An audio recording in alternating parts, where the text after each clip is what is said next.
शिवरात्रि पे अपने भक्त को दर्शन दिए महादेव ने और साथ ही साथ उसकी हर एक विनती प्रार्थना को पूरी करा। तो इस पूरे के पूरे चमत्कार को जानने के लिए इस वीडियो के अंत तक बने रहिए। यह चमत्कार है महाशिवरात्रि का, जब महादेव के सारे भक्त एक साथ बैठकर महादेव के आगे विनती प्रार्थनाओं को मांगते हैं। और साथ ही साथ ये बात शुरू होती है एक छोटे से गांव से, जहां पर सारे के सारे महादेव के भक्त एक साथ मिलकर महादेव के आगे विनती प्रार्थनाओं को मांगने का विचार बना रहे थे। और साथ ही साथ महाशिवरात्रि के एक दिन पहले से ही महादेव के आगे यह सोच रहे थे कि महादेव के मंदिर में जाके हम अपनी विनती प्रार्थनाओं को पूरी करेंगे और महादेव की भक्ति भी करेंगे। तो फिर उन्होंने यह विचार बनाया और साथ ही साथ जैसे ही अगला दिन हुआ, महाशिवरात्रि के लिए सबके सब लोग निकल गए। उनमें से एक महादेव का काफ़ी बड़ा भक्त था जिसका नाम था कालू।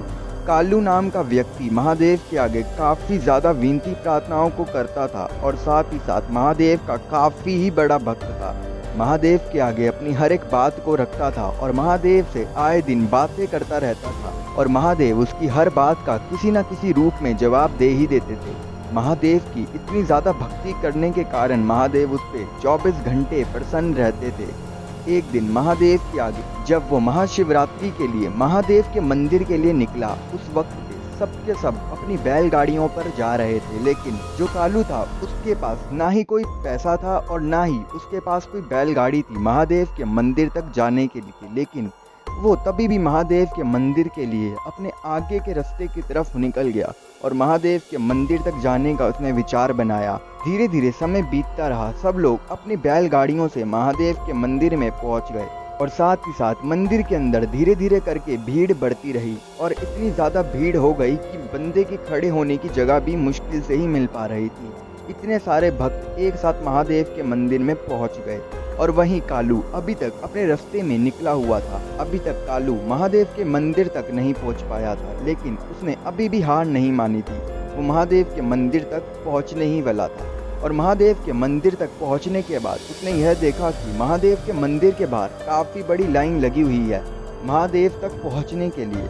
तो फिर वो उस लाइन के अंदर लग गया बिना कुछ सोचे समझे। लेकिन धीरे धीरे समय बीतता रहा और इतनी ज़्यादा भीड़ होने के कारण कालू बारी बारी लाइन से बाहर निकला जा रहा था और इस चीज़ से वो काफ़ी ज़्यादा परेशान हो चुका था।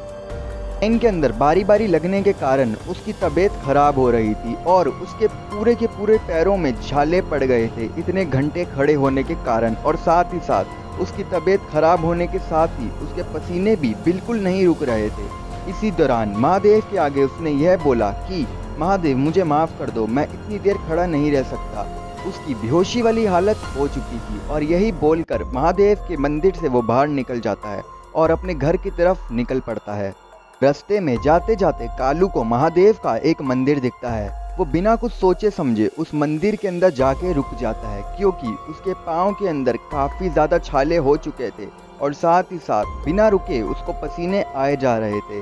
उसकी चक्कर आने के कारण काफ़ी ज़्यादा तबीयत खराब हो चुकी थी। बिना कुछ सोचे समझे उसने मंदिर के अंदर लेटकर सोने का विचार बनाया और मंदिर के अंदर वो सो चुका था।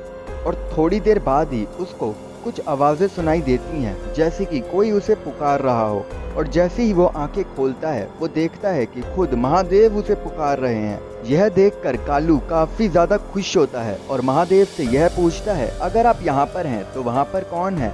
महादेव मुस्कुराते हुए यह जवाब देते हैं कि उस जगह पे सांस लेने की भी जगह नहीं है, मैं उस जगह पे एक सेकंड भी नहीं रह सकता। मैं ठहरा योगी, मैं इधर ही रहता हूँ और ध्यान में लगा रहता हूँ और उस जगह पर लोग मुझसे सौदा करने आते हैं, लेकिन वो सौदे होते हैं विनती के रूप में। मैं उस जगह पर नहीं रह सकता, इसलिए मैं इसी जगह पर अपना ध्यान लगाता हूँ। पर तुम मेरे सिर्फ दर्शन करना चाहते थे, मुझसे कोई सौदा नहीं करना चाहते थे, इसलिए तुम मुझसे दर्शन लेना चाहते थे, इसलिए मैं तुम्हें दर्शन देने आ गया। और परंपरा के हिसाब से अब तुम्हें जो चाहिए मांगो, मैं तुम्हारी हर एक विनती को पूरा करूँगा। तो फिर कालू ने यह जवाब दिया कि मुझे तो कुछ नहीं चाहिए, मुझे जो चाहिए था वो आपने मेरे बिना मांगे ही मुझे दे दिया। महादेव ने कहा, क्या चाहिए था? महादेव को उसने कहा कि मुझे आपसे ही मिलना था, आपने मेरे बिना बोले ही मेरी विनती को पूरा कर दिया।